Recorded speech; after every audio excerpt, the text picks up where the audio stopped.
she say? What you say? That you only meant well, because you did.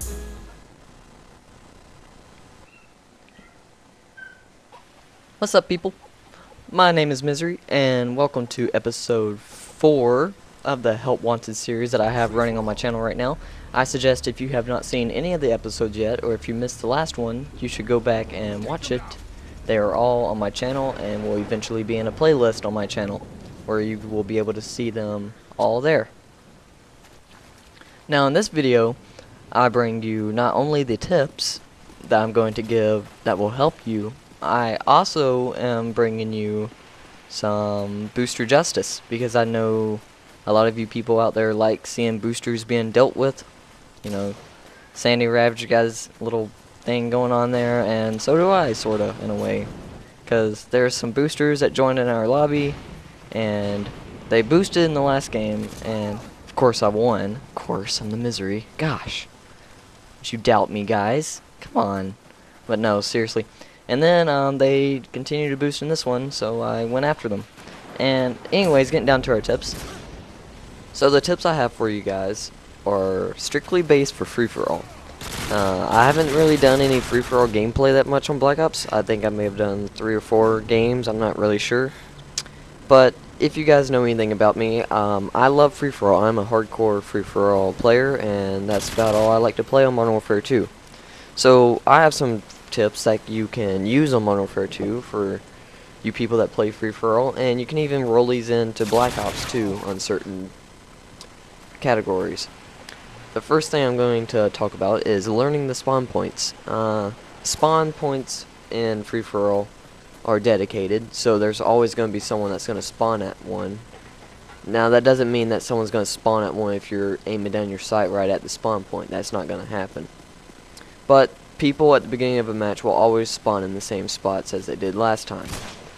Not technically meaning the same person, but the same area. So what these spawn points can do is they can help you in the game, obviously, by getting kill streaks. They can help you get first blood. You just have to know you have to know like where people are going, like routes and stuff that people might take whenever they spawn, so you can cut them off. And even later on in the game, patrolling these spawn points can help you get your nuke or anything else that you might be going for. The second tip I have is knowing the booster spots. There's a lot of boosters in Modern Warfare 2, and you'll always get messages if you play free-for-all of people asking you if you want to boost. So the thing is, if you do not boost, I do not encourage boosting, and I will kill you. So, not physically kill you, I mean kill you in the game. But, you know, you need to know your booster spots, because, you know, what's it going to do you any good if you're trying to win and there's a guy boosting and you don't know where he is. So, sort of, you know, on this, on Underpass, these are the 2 common booster spots. Well, the first one isn't really that common, it's more of the upstairs building back behind a spawn or whatever, I don't know. I don't play objective-based games. The third tip is stingers. Stingers in this game are really effective, and most of the time a Harrier and even sometimes a Pavlo can be brought down in 1 stinger, or a Pavlo will always be brought down in 2 stingers. So if you're trying to get points, or if you're trying to win, just slap on that stinger on your back and go at it, because it's worth it. I mean, I think it's 300 points per Harrier and 400 for Pavlo, I'm not sure. So if you're trying to rank up, that's a really good way. But also, if you're winning and no one's really getting these high kill streaks, a stinger wouldn't be worth it. You know, that's just wasting your secondary if no one in the lobby's getting kill streaks. So, it's up to you. The fourth tip I have is patrolling. Now, this is really frowned upon because it's close to camping. It's something I used to do whenever I wasn't confident that I could win the game just by running around.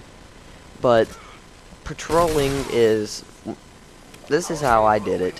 Whenever the game started, I would open up my map by pressing the start button and looking at the map. And then basically I would imagine that the map is divided into squares. Sorry, lost my thought. And I would basically pick one of those squares on the map, and I would use claymores, and I would just hold down that area. I wouldn't sit in a corner, which is camping. I would run around an area back from point A to point B. Usually it's the best way to do it between spawn points. That ties in my first tip. This is a really effective way to get a good KDR in free-for-all, because in free-for-all, if you can get a good KDR, that means you're a good player, and people will respect you for that, as long as you are not sitting in a corner, that is. The spawn points are kind of crazy, so you never really know when someone's going to be spawning behind you that you may have forgotten to check behind you. So just make sure you watch your back, and I hope these tips help. And I think this is episode 4, so episode 5 will be going up in a few days.